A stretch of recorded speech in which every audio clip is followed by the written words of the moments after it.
It was supposed to be the biggest day of her life, until a flat tire and a stranger changed everything. On a stormy morning in Chicago, Danielle Carter, a determined 24-year-old black woman from the impoverished South Side, stepped out into the rain, wearing the only professional suit she owned. She was on her way to a life-changing job interview at one of the city's most powerful financial firms. Years of sacrifice, both her own and her mother's, had led to this moment. But fate had other plans. As Danielle raced through flooded streets, enduring soaked clothes and shattered hopes, she came across an elderly white man struggling to change a flat tire alone in the storm. She hesitated. Helping him meant missing the interview she had prepared her entire life for. But as her mother had always said, kindness isn't convenient, it's a choice. And so, Danielle chose to help. What she didn't know was that the man she rescued wasn't just any senior. He was Henry Whitman, the reclusive CEO of Whitman & Blake, the very firm she was running toward. Though she arrived at the building late and was harshly dismissed, her act of selflessness didn't go unnoticed. By the next morning, her phone rang with an offer she never expected, one that would not only change her career, but confirm a deeper truth. Doing what's right, even when it costs you everything, can open doors no raw sum ever could. She ran through the storm chasing her dream, only to find her destiny waiting in the right form of a flat tire. The morning was soaked in gray as Danielle Carter, a 24-year-old black woman from Chicago's South Side, stepped into the storm wearing her only professional suit. Her heart pounded beneath her navy blazer, soaked not just from the rain, but from years of sacrifice, hope, and quiet resilience. Today was the day. A final interview with Whitman & Blake, the Blake Brazilians' most prestigious financial firm in the city. She had studied for months, polished every detail, and carried with her not just a resume but the weight of her mother's sacrifices and her own determination to break generational poverty. Danielle's journey began like any other hopeful morning coffee. Encouragement from her mother via text, and a whispered promise to herself, "Today I rise." But Chicago's skies had different plans. Heavy rain slammed down as her umbrella flipped inside out. Her shoes slipped on slick sidewalks. A man shoved her aside to steal the only cab she could hail. That man, smug, suited, and sharp, bore a golden WB pin on his lapel. Her gut told her he was one important, but she couldn't worry about that now.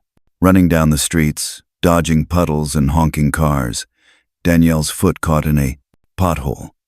Her phone flew from her hands and landed in a puddle, dying instantly. Soaked and gasping, she arrived near the Whitman & Blake building. Late, defeated, but still determined. Then she saw him. An elderly white man, silver hair clinging to his forehead, was struggling to change a flat tire. Drenched and clearly in distress, he fumbled with the jack as cars sped by, ignoring him. Danielle paused. She looked up at the tower that held her future. Every minute counted. But her mother's voice echoed in her mind. Kindness doesn't wait. If you walk by someone in need, you walk away from who you are. Without another thought, Danielle knelt in the freezing rain and said, "Sir, let me help you." The man, startled, insisted she didn't need to, but she refused to leave him stranded. Her hands trembled from the cold, but her resolve burned bright. After 15 grueling minutes, the tire was changed. Danielle handed him the umbrella and smiled politely, preparing to walk away from the opportunity she'd spent years chasing. "Miss," the man called out. "What's your name?" "Danielle Carter," she said. "Well, Miss Carter, thank you. I won't forget this." She smiled again, unaware she had just changed her own life. When Danielle finally arrived at the Whitman & Blake lobby, drenched and disheveled, she was met by Emily, the polished receptionist. Cold and clipped, Emily barely let Danielle explain before informing her she was too late. No exceptions, no compassion, no interview. The door slammed, figuratively and literally. Danielle returned home numb, too ashamed to tell her mother the truth. She sat in silence, her soaked documents sprawled across the table, the ink running like her fading hope. That night, she cried for the dream that had slipped away, not because she helped someone, but because the world seemed to punish kindness. But the universe had other plans. The next morning, Danielle's phone rang. It was Natalie Quinn, the assistant to none other than Henry Whitman, the elderly man with the flat tire. Danielle's heart stopped. "Mr. Whitman would like to meet with you personally," Natalie said. "He asked me to make sure you came today, at 2 p.m. Top floor." Danielle's breath caught. Could it be? She rushed to wash her mud-streaked suit, printed fresh copies of her resume, and fixed her hair. When she stepped out the door that afternoon, she no longer looked like the girl who had been turned away in the rain, who was coming to claim her worth.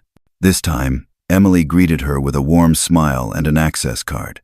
"Mr. Whitman is expecting you, Miss Carter," she said softly. Danielle stepped into the executive elevator, the number 82 glowing above. As the floors passed, her nerves turned to quiet strength. At the top, Henry Whitman greeted her with a wide, genuine smile. Gone was the frail old man in the rain. In front of her stood a dignified CEO with a powerful presence, but eyes that still held the gratitude of someone who had been seen. "You helped me when no one else did," he said, "and not because you expected anything, but because it was right. That's rare." He explained how her action reminded him of his own beginnings, of a man who once believed in him when no one else would. That belief changed his life, and now he intended to do the same for her. He didn't offer her the job she originally applied for.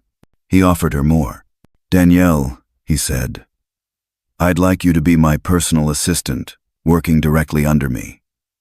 It's demanding, but I believe in your heart, your strength, and your potential." Tears welled in Danielle's eyes. She had almost let go of her dream, and it had come back to her in the form of recognition, not just of her resume, but of her character. With shaking hands and a steady voice, she accepted. When she returned home that evening, the sun was setting, and Chicago glowed golden. She called her mother. "Mom," she whispered, "I got the job. Not just any job, the best one. The man I helped was the CEO." Her mother didn't speak at first. Then, through tears, she said, "I told you, kindness never failed." And for Danielle Carter, that had never been more true. She showed up late, soaked and broken, yet walked out with a job offer others could only dream of. The rain hadn't let up since dawn when Danielle Carter, a 24-year-old black woman from Chicago's South Side, rushed toward the towering glass doors of Whitman and Blake. Her navy suit clung to her skin, streaked with dirt and soaked through. Her heels were muddy, her curls ruined by the storm. She looked nothing like the polished professional she had envisioned in the mirror that morning. But what mattered most, her spirit was still intact, even if only barely. Minutes earlier, Danielle had made a choice few would understand. With the clock ticking toward her long-awaited job interview at the city's most elite financial firm, she had spotted an elderly man struggling to change a tire in the pouring rain. Her heart warred with her. Ambition, helping him could mean missing the interview, but her mother's voice echoed in her mind like a beacon. Kindness is never wrong, even when it costs you everything. So she helped. With cold, numb fingers, she fixed the tire. She gave up the one opportunity she had spent years preparing for. And as she turned away, her heart shattered with the weight of that sacrifice. She didn't know that man was Henry Whitman, the CEO of the very company she was interviewing for. When she finally reached the lobby of Whitman and Blake, the receptionist, Emily, greeted her, not with compassion but cold professionalism. "You're late," she said flatly. "We don't accept late arrivals. You'll have to reapply next cycle," Danielle pleaded. She explained the emergency, the rain, the broken phone, the good deed. But Emily didn't flinch. This is a place of excellence, she said, not excuses. Danielle left in silence. She didn't cry in front of the building, though every fiber in her body ached to.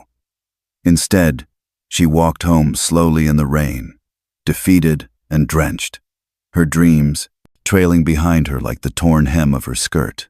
That night, she sat on her bed in silence.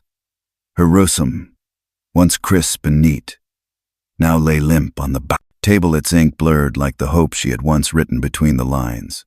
She didn't have the heart to tell her mother what had happened, so she lied. The interview went fine, she whispered over the phone, just waiting to hear back. But fate hadn't finished with her yet. The next morning, just as light filtered through her curtains, Danielle's phone rang. The voice on the other end was warm, professional, and direct. "Good morning, Miss Carter. This is Natalie Quinn, assistant to Mr. Henry Whitman. He'd like to meet with you personally at 2 p.m. today." At the Whitman and Blake headquarters, Danielle's heart stopped. Henry Whitman? The man she had helped? The same man she had walked away from, believing she had lost everything? She barely had time to process. She rushed to clean her ruined clothes, print new documents, and restyle her natural hair. But more than her appearance had changed. Gone was the desperate girl clinging to a single shot. In her place stood a woman who knew her worth, went beyond paper credentials. This time, when she entered Whitman and Blake, Emily greeted her with a smile. "Mr. Whitman is expecting you," she said. Her tone transformed. Danielle was escorted to the 82nd floor, where the CEO's private office awaited. The elevator ride felt surreal, as though she were rising not just through floors, but through layers of doubt, fear, and past rejection. When she stepped inside the spacious, sunlit office, Henry Whitman stood waiting, not as a frail man with car trouble, but as a confident, powerful leader. Yet his eyes held the same gratitude she had seen before. "You didn't know who I was," he began, "but you helped me anyway. That says more about your character than any resume ever could." He told her of his own humble beginnings, how someone had once believed in him, when no one else did. That belief had shaped his life. And now, watching her kneel in the rain to help a stranger, he saw the same potential, the same fire. "Danielle," he said gently, "I don't want to offer you the position you applied for. I want to offer you more." Her breath caught. "I want you to become my personal assistant. You'll work directly with me. It will be intense, challenging, and demanding. But it will also open doors. Others spend a lifetime trying to reach." Tears welled in Danielle's eyes. She wasn't just being hired, she was being seen. Her value, so often overlooked or underestimated, was finally recognized for what it truly was. She accepted the offer with quiet strength. That evening she called her mother and finally told the truth, not of failure but of triumph. "Mom," she said through tears, "he was the man I helped. He's the CEO. And he offered me the job." Her mother's voice broke with pride. "I told you, baby. Kindness always finds its way back." Danielle stood at her window, watching the last streaks of rain fade beneath a golden Chicago sunset. Her dream hadn't died in the storm. It had been reborn because of it. And as she looked forward to her first day at Whitman and Blake, one thing was certain. Sometimes, it's not how perfectly you show up that changes your life. It's how you show up when no one expects you to. She helped a stranger, lost her chance, and unknowingly saved her own future. When Danielle Carter stepped out of her tiny South Side apartment that stormy morning, she thought she was heading toward the most important interview of her life. After years of struggle, sacrifice, and hard work, she finally had a shot at a junior analyst position at Whitman and Blake, the most prestigious financial firm in downtown Chicago. She'd pressed her only navy blue suit, polished her worn black heels, and tucked her pristine resume into her leather bag. Her mother had sent a text just before she left. "I believe in you. Just be yourself. But nothing about that morning went to plan. The rain came down in sheets. Her umbrella flipped inside out. Her phone slipped into a gutter and died. And then a man stole her taxi, the same man she had seen on the train, arrogant and dismissive, wearing a golden WB lapel pin. That moment stung, but Danielle pushed on. This was her chance. She couldn't let anything stop her. Then, just blocks away from the towering Whitman and Blake building, she saw an older man, standing alone in the street, struggling to change a flat tire in the middle of the storm. His gray hair was soaked. His hands trembled as he fumbled with the jack. Pedestrians passed him by. Without a second glance, Danielle paused. Helping him meant losing the interview. She checked her watch. Just a few minutes left. And then she remembered what her mother always told her. The right thing isn't always convenient, but it's always right. She turned away from the path to the building and walked toward the old man. Kneeling in the water, she changed the tire with practiced hands. Her uncle's auto shop. Lessons came rushing back as she steadied the jack and loosened the bolts. Her fingers were frozen. Her suit was ruined, and her heart ached at the opportunity she knew she was letting go. But the man, grateful and bewildered, watched her in silence. When she finished, he said, "You didn't have to do that. You could have walked away." She smiled softly. "But I wouldn't be me if I did." Danielle didn't know that the man she had just helped was Henry Whitman, the co-founder and CEO of Whitman and Blake. She arrived at the building anyway, dripping, late, and trembling with hope. But when she explained her situation to the receptionist, Emily, she was turned away coldly. "You missed your time." "We don't make exceptions," Emily said, her tone as sharp as her blazer. Danielle didn't cry until she got home. That night, she sat in silence, her rhythm wrinkled and ink-smudged, her phone silent, and her confidence shattered. She didn't have the heart to tell her mother the truth. She simply said she was waiting to hear back. But the next morning, everything changed. Her phone rang. A new voice introduced herself as Natalie Quinn, executive assistant to Mr. Henry Whitman. "He would like to meet you this afternoon," Natalie said. "He asked for you." Personally, Danielle could barely breathe. The man from the street was the CEO? By 2 p.m., she stood once again at the doors of Whitman and Blake. This time, Emily's tone was polite, even respectful. "He's waiting for you upstairs, Miss Carter." On the 82nd floor, Danielle entered a sunlit office where Henry Whitman stood, no longer a helpless figure on the curb, but a poised and powerful man. His warm eyes met hers. "You reminded me," he said, "of why I built this company." He told her about his own past, how years ago he had nothing but ambition and a good heart, and how one small act of kindness from a stranger had opened the doors to his future. Danielle had done the same. "You didn't know who I was," he said, "but you still helped. That's the kind of person I want in my company." Then, to her shock, he continued, "I don't want to offer you the analyst position. I want to offer you something more. I'd like you to be my special assistant, working directly under me." Danielle's breath caught.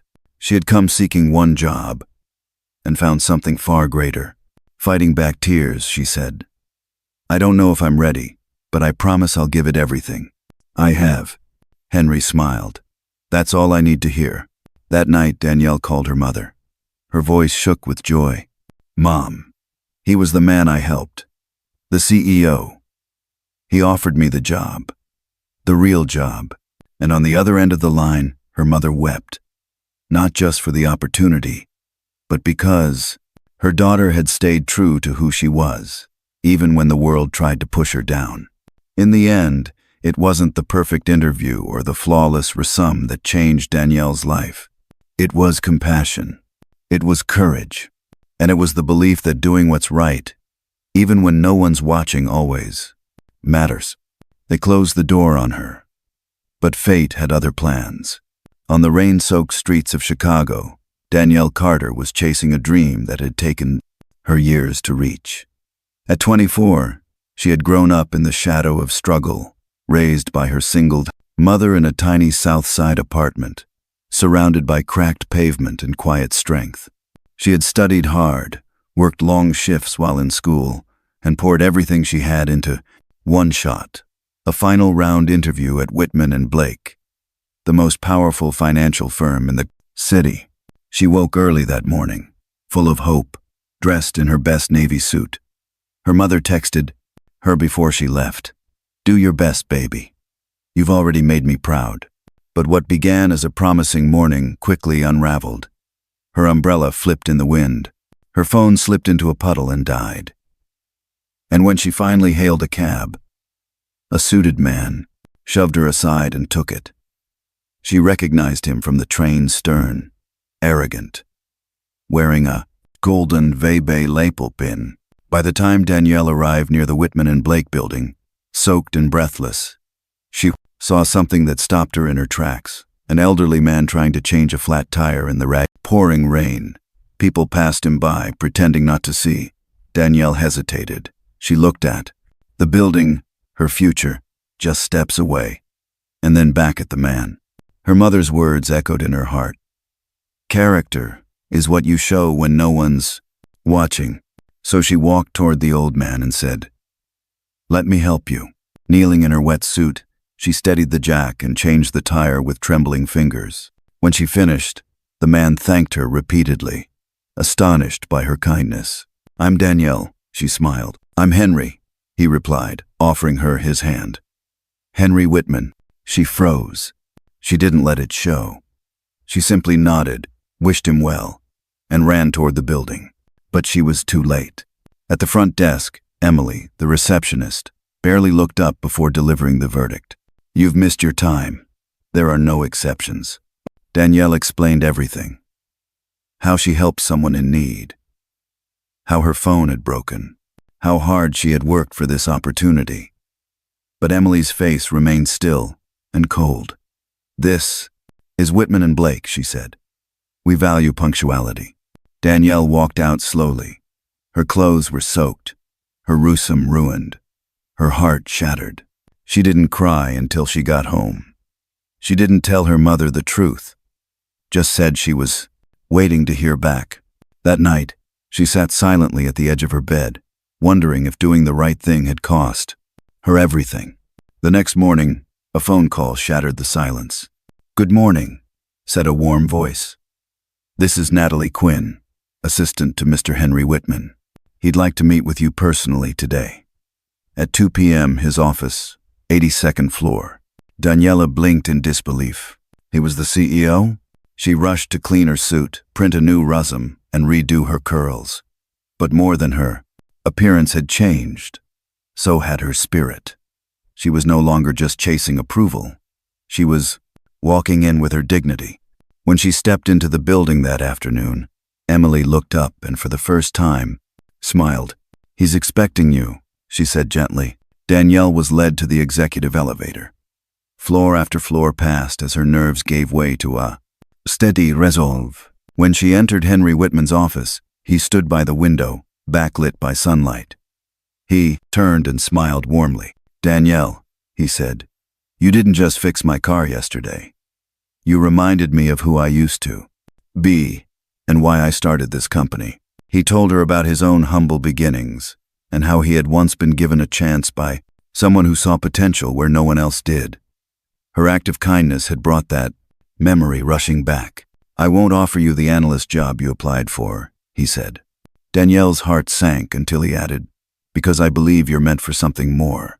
He offered her a position as his personal assistant, working directly with him, a role that came with greater responsibility, visibility, and opportunity than she had ever imagined. Danielle's eyes filled with tears. "I promise I won't let you down." Henry smiled. "You already proved everything I needed to know before you ever walked through that door." That evening, Danielle called her mother. "He was the man I helped," she whispered. "He's the CEO, and he gave me the job." Her mother cried softly on the other end of the line. "You see, baby, kindness never fails. It just takes the long way around." And standing in her small apartment, the same place she once dreamed from. Danielle Carter finally understood. The doors that matter don't just open for resumes. They open for people who lead with heart. She was turned away at the door. But the very next day, she walked back in as the first CEO's personal assistant. The rain hadn't stopped for hours when Danielle Carter stood, drenched and defeated, outside the glass tower of Whitman and Blake. Her navy blue suit clung to her frame, soaked through. Her shoes squished with every step. Her neatly done curls were now flattened by the storm. Just an hour ago, she had been on her way to what she believed was the most important interview of her life. Now, she felt like a door had slammed shut on her dreams. And maybe on her future. But how did it all come to this? It had started with so much hope. That morning, Danielle had carefully dressed in her best outfit, the same one she had worn for college presentations and job fairs. She checked her bag twice. Resume, recommendation letter, references, portfolio, all dry, neatly stacked. She had studied for weeks, rehearsed her answers in the mirror, and read everything she could about the firm. This was her chance to change not just her life, but her mother's as well. The rain had already started when she left her apartment, but she pressed on. Then, as if the universe were testing her, things began to unravel. Her umbrella broke in the wind. A rude businessman shoved her aside and took the cab she had hailed. Her phone slipped from her hand and landed in a dirty puddle, flickering to black. But Danielle still kept going. Then she saw him. An elderly white man was struggling to change a flat tire in the middle of the road, drenched and shivering. His jack had slipped on the wet pavement. People passed by, pretending not to see. Danielle hesitated. The building was just ahead. She was already late, but then her mother's voice echoed in her memory.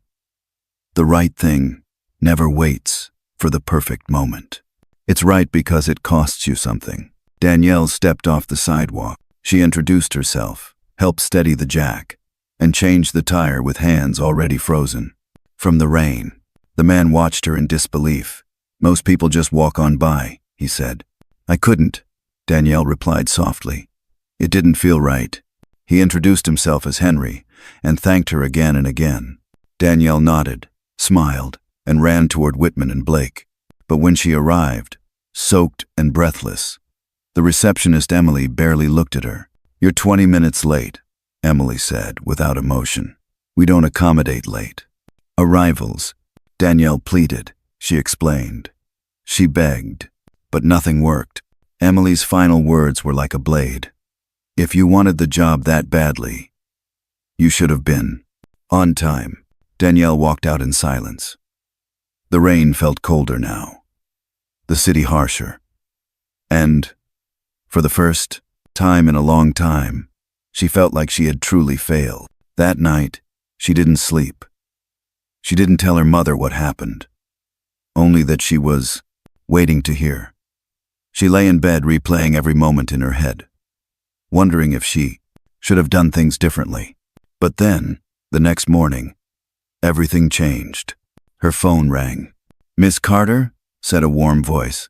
"This is Natalie Quinn, assistant to Mr. Henry Whitman. He would like to meet with you privately this afternoon, at 2 p.m., in his office, 82nd floor. Danielle froze. Henry Whitman? The man with the flat tire? Her mind raced. Her hands trembled. She leapt into motion. She cleaned her suit, printed a fresh resume, and restyled her hair. But, more than that, she collected herself, not just to make a good impression, but because she now realized kindness may not follow a schedule, but it always leaves a mark. When she walked back into the Whitman and Blake lobby, Emily's demeanor had completely changed. "Mr. Whitman is expecting you," she said with a polite smile. "The executive elevator is this way." Danielle stepped in alone, watching the floors tick upward as her heart pounded in her chest. At the 82nd floor, the elevator doors opened to a space unlike anything she had ever seen. Quiet, grand, elegant. Waiting at the door was Natalie, who greeted her like an old friend. "Mr. Whitman is inside," she said, guiding Danielle forward. Danielle entered the sunlit office and found Henry standing tall. His suit dry, his presence commanding, but his eyes still soft with warmth. "You came," he said with a smile. Danielle nodded, still stunned. "I didn't know. I had no idea you were the CEO?" He chuckled. "That's okay. You didn't need to know. You helped me, anyway." He gestured for her to sit. "Danielle, I built this company from nothing. I've seen thousands of applicants. But what you did yesterday, giving up your opportunity for someone in need, told me everything I need to know about your character."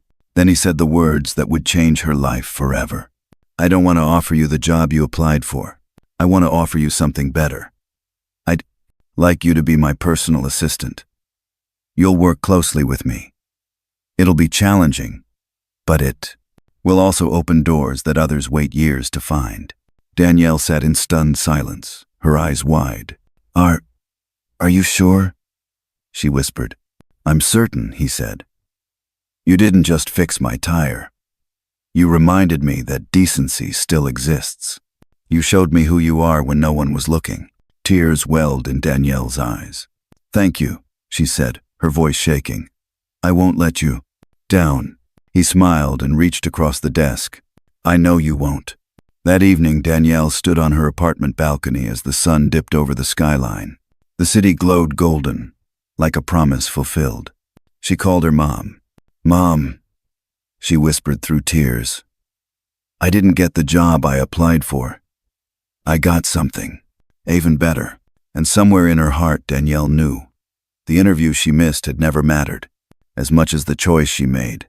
Because sometimes, when you lead with kindness, the world opens doors no resume ever could.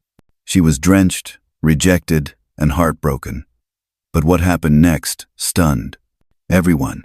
Danielle Carter, a young black woman from Chicago's South Side, had one shot to change her life. A final interview at the elite financial firm, Whitman and Blake. She wore her best suit, clutched her carefully prepared resume, and whispered a promise to her mother. "I'll make you proud." But a violent storm tested everything. She lost her phone, her umbrella broke, and a stranger stole her cab. Soaked and nearly in tears, Danielle was just steps from the building when she saw an elderly man struggling to change a tire. Despite the cost, she stopped to help, because character, not timing, defines who we are. She missed the interview. The receptionist turned her away coldly. Danielle went home in silence, dreams crushed, but her dignity intact. The next day, her phone rang. The man she helped was Henry Whitman, the CEO. And he wasn't calling to thank her. He was calling to offer her a job, not as an analyst, but as his personal assistant. Because when the world sees your heart, not just your resume, miracles happen. Sometimes, doing the right thing won't give you instant rewards. It may even cost you something, but integrity never goes unnoticed. What you do when no one's watching becomes your loudest voice. Stay kind. Stay true. That's how lives change. What about you? Have you ever sacrificed your own success to help someone else? Share your story in the comments. We'd love to hear it. And if this story touched your heart, don't forget to like, subscribe, and ring the bell for more powerful, true-to-life stories that inspire. See you in the next one.